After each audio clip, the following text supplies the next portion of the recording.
తాకట్లో ఉన్న మీ బంగారాన్ని విడిపించి ఆ రోజు ఆన్లైన్ రేటుకి కొంటాం. Sharma gold company. అందరికీ నమస్కారం. నా పేరు మాధురి. ఆడవాళ్ళు ఇదంతా మన కోసమే. ఇప్పుడు నేను మీ గురించి మాట్లాడబోతున్నాను. మరి ఆద్యాంతం చూస్తూ ఉండండి. ఏ క్వశ్చన్ అడుగుతానో వింటూ ఉండండి. మరి దీనికి సంబంధించి ఇప్పుడు నేను అడగబోయే టాపిక్ గురించి మనకి తెలియజేయడానికి మనతో పాటు ఉన్నారు ప్రముఖ జ్యోతిష్య పండితులు బాలచంద్ర శర్మ గారు. నమస్కారం గురువు గారు. గురుగారు, ముందే చెప్పేసాను, ఆడవాళ్ళందరినీ కూడా అలర్ట్ చేసేసాను. మరి ఇంట్లో ఉన్న ఆడవాళ్ళు డబ్బుని జాగ్రత్త పరుచుకోవాలి, లేదంటే డబ్బు సంపాదించాలి అంటే ఏం చేయాలంటారు?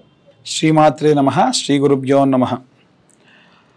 అసలు మన వేద ధర్మం అంతా కూడా చెప్పినటువంటి విషయం ఏంటి అంటే, ఖచ్చితంగా మగవాడు సంపాదించాలి, ఆడవాళ్ళు దాయాలి. వేద ధర్మంలో చెప్పినటువంటి విషయమే అది. వివాహంలో కూడా చూడండి, ధర్మేచ అర్థేచ కామేచ మోక్షేచ నాతి చరామి నాతి చరితవ్య అని చెప్తూ ఉంటారు. అలా నాతి చరితవ్య అంటే పిల్లనిచ్చేటప్పుడే మామగారే చెప్తారు, మీరిద్దరు కూడా ధర్మం సాక్షిగా, అర్థం సాక్షిగా, కామం సాక్షిగా, మోక్షం సాక్షిగా ఇద్దరు కూడా సుఖంగా నిండు నూరేళ్ళు వర్ధిల్లండి అని చెప్పి. కాబట్టి అందులో మనం ఉన్నటువంటి అర్థము అనేటువంటి అర్థం ఏంటంటే, మగవాడు ధన సంపార్జన చేస్తాడు, అందుకే అర్ధాంగి అని అంటారు. అలా ధన సంపార్జన చేసినప్పుడు అంతకుముందు ఎలా ఖర్చు పెట్టాడో ఏమిటో సంబంధం లేదు, వివాహమైన తర్వాతకి డబ్బులు తీసుకెళ్ళి భార్యకి ఇచ్చి దాయమని చెప్పాలి. అది కూడా ఇంట్లో ఖచ్చితంగా మీరు ఉంటే నిరుతి భాగం, నిరుతుడు అంటే నైరుతి భాగం, నైరుతి భాగంలో మీ అల్మరా ఉండాలి. ఎందుకంటే బరువు ఉంటుంది కాబట్టి అక్కడ బరువు మీరు ఎంత వేస్తే అంత పెరుగుతుంది. కాబట్టి ఈశాన్యంలో బరువు వేస్తే ఇల్లంతా కుంగిపోతుంది. అలాగే నైరుతి భాగంలో ఎంత బరువు వేస్తే అంత బరువు పెరుగుతుంది. మీరు బరువు అంటే ధనం, ఆర్థికంగా. కాబట్టి డబ్బుతో మనం ఏవైనా కొనొచ్చు, అంటే పదార్థ విషయంలో ఏవైనా కొనొచ్చు. కాబట్టి ఒక పెద్ద గ్రైండర్ కొనాలి, చాలా అల్కగా ఉన్న డబ్బులే మనం, అంటే ఆ డబ్బు పరస్పరంగా పరోపకారంగా అది మనకు బరువైనటువంటి వస్తువే. కాబట్టి ఆ ధనము ఆడవాళ్ళు నైరుతి భాగంలో దాయాలి. దాచేటప్పుడు ఒక ప్రక్రియ చేయాలి. ఏమిటా ప్రక్రియ అంటే, సాధారణంగా అద్దం చూడగానే ఆడవాళ్ళు సరి చూసుకుంటారు బాగున్నానా లేదా అని. అమ్మవారు కూడా అంతే, అద్దం కనిపించింది అంటే చాలు, వెళ్ళాలనుకుంది కూడా ఆగి అలంకారం చేసుకుంటూ కూర్చుంటుంది కదా.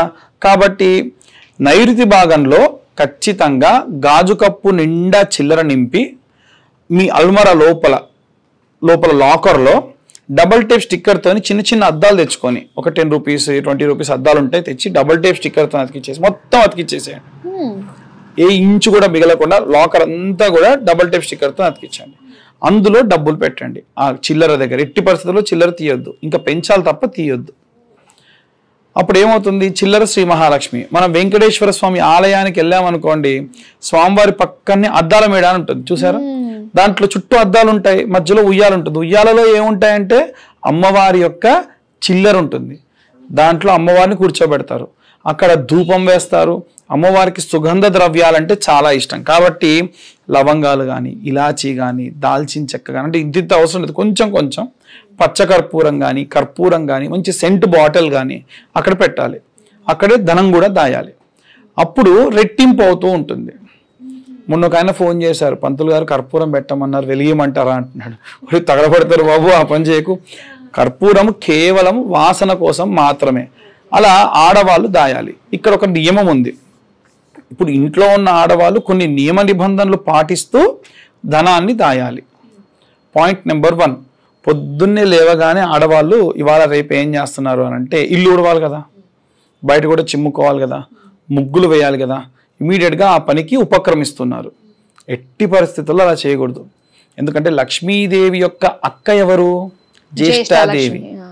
ఆమె చీపురు, చాట, ఇనప వస్తువులు, కాటుక, జుత్తు, వీటికి సంబంధించి అది దేవత. కాబట్టి మీరు లక్ష్మీదేవిని అయితేనేమో స్నానం చేసి ముట్టుకొని, జ్యేష్ఠాదేవికి సంబంధించి స్నానం చేయకుండా ముట్టుకుంటే ఇంట్లో అలక్ష్మి వస్తుంది, అంటే జ్యేష్ఠాదేవి వస్తుంది. కాబట్టి చీపురు చేయడంతో సహా, ఇల్లు తొడవడంతో సహా స్నానం చేసే చెయ్యాలి. అంతెందుకండి మన సినిమాలు కూడా మన మీద విపరీతమైన ప్రభావం ఉంది కదా. ఎన్ని సినిమాలు చూసినప్పుడు బయట ముగ్గేసి ఆడవాళ్ళని ఎలా చూపిస్తారు, స్నానం చేసి మంచిగా కొప్పుకు టవల్ చుట్టుకొని ముగ్గేస్తూ ఉంటారు. అంటే మన అలవాట్లు అక్కడి నుంచే నేర్పించాలనేది డైరెక్టర్స్ ఉద్దేశం, మంచి ఉద్దేశం. అలాగే చేయాలి. స్నానం చేయండి ఎట్టి పరిస్థితుల్లో వీరు ఇవేవి చేయకూడదు. స్టవ్ దగ్గర కూడా వెళ్ళకూడదు. కాఫీ అని చెప్పేసి వెళ్ళి స్టవ్ ముట్టిస్తూ ఉంటారు. ఎందుకు అంటే నిత్య అగ్నిహోత్రులతో సమానము. ఖచ్చితంగా ఆడవాళ్ళు కూడా అగ్ని ప్రజ్వలన చేస్తున్నారు అని అంటే అది ఖచ్చితంగా మీరు స్నానం చేసే చేయాలి. స్నానం చేయకుండా నేను స్టవ్ ముట్టిస్తా, స్నానం చేయకుండా ఇల్లు ఉడుస్తా అంటే లక్ష్మీదేవి రాదు. కాబట్టి వీలైనంత వరకు కూడా ఈ నియమం మాత్రం పాటించాలి. ఇంకొక పని చేస్తే లక్ష్మీదేవి వెళ్ళిపోతుంది. ఏంటా పని అంటే ఇంట్లో ఉన్న మగవాళ్ళపై అలిగి ఏమీ తినకుండా నిద్రిస్తే అమ్మవారు అలిగి వెళ్ళిపోతుంది. ఎందుకంటే నిత్యము అమ్మవారు ఆడవాళ్ళ లోపల ఉంటుందన్నమాట. కాబట్టి మీ ఆయనతో ఎంత పెద్ద గొడవ ఉన్నా చాటుకెళ్ళని ఏదైనా తినండి తప్ప ఏమీ తినకుండా మాత్రము నిద్రించరాదు. అలా నిద్రిస్తే కూడా అమ్మవారు లోపల క్షోభిస్తుంది, నాకు ఏం పెట్టలేదు తిను అని చెప్పేసి వెళ్ళిపోతుంది. కాబట్టి చాలామంది మరి ఉపవాసాలు చేస్తామండి అంటారు. ఉపవాస దీక్ష సూర్యాస్తమయం వరకే. అది కూడా ఏదో ఒకటి తీసుకోవాలి. ఉపవాసము కొద్దిగా తీసుకొని నివాసం చేయాలి. కొంతమంది కటిక ఉపవాసాలు చేస్తారు కానీ జాగారం ఉంటేనే ఉపవాసం చేయాలి. అంటే నిద్రించరు కదా శివరాత్రికి. కాబట్టి అలా నడుస్తుంది. కానీ అలా కాకుండా కనుక మేము ఉపవాసం చేస్తాం, ఏం తినకుండా పడుకుంటాం అంటే కూడా మంచిది కాదు. ఇంట్లో లక్ష్మి అంటే ధనం ఒక్కటే కాదమ్మా, మనకి ధాన్యలక్ష్మి, సంతాన లక్ష్మి, వైభవలక్ష్మి అన్నీ అష్టలక్ష్ములు ఆడవాళ్ళలో ఉండాలి అని అంటే ఖచ్చితంగా ఇంట్లో ఈ నియమ నిబంధనలు పాటించాలి. ఇల్లంతా శుభ్రంగా ఉండాలి, అప్పుడే అమ్మవారికి ఇష్టం. ఇంటికి వంటికి సువాసన రావాలి, డియోడ్రెంట్లు వాడాలి, రూమ్ ఫ్రెషనర్లు వాడాలి, అప్పుడే ఇంటికి మంచిది. అలాగే వీలైనంత వరకు కూడా ఇంట్లో ఉన్నటువంటి వాతావరణము ప్లెజెంట్గా మంత్రోచ్చారణ రావడము, ఏదైనా మంచి మ్యూజిక్ రావడం ఉండాలి. చెడ్డ మాటలు మాట్లాడకూడదు. ఈ నియమ నిబంధనలు పాటించాలి. ఇంకొకటి ఏమిటంటే మనం కొలిచే పాత్రలు ఉంటాయి కదా, బియ్యం, అది ఎప్పుడు కూడా నిండా నింపి మళ్ళీ దాయాలి. అందులో మన గ్లాసు ఇలా పోసుకొని వదిలేస్తారు కదా, అలా కాకుండా నింపి పెట్టాలి. ఎందుకని మన తెలుగు సాంప్రదాయంలో ఒక పద్ధతి ఉంది, బియ్యం నిండుకుంది అంటారు. అంటే ఇంకొకటే గ్లాస్ ఉంది అని అర్థం. అంటే ఇక తీసుకొని రావాలి, అప్పుడు ఖాళీ అయినట్టుగా ఉండదు. ఇలా చేయడం వల్ల అష్టలక్ష్ములు మీలోకి వస్తాయి. అంటే అష్టలక్ష్ములు ఎలా వస్తాయి అని అంటే ఇంట్లో ఎవరూ లేరు, బరువైన వస్తువు తీయాలంటే గజలక్ష్మి ఆవాహనం అవుతుంది. ఎంత బరువైందని తీసి పక్కకు పెడతారు. పిల్లలు కావాలి, ఇంట్లో పిల్లలందరినీ చూసుకోవాలి, సంతాన లక్ష్మి ఆవాహనం అవుతుంది. అలాగే ఇంట్లో ధాన్యం ఉందా లేదా, ఎక్కడ ఏ వస్తువు ఉందో ఆ ఇంట్లో ఉండే స్త్రీకి మాత్రమే తెలుసు, అప్పుడు ధాన్యలక్ష్మి వస్తుంది.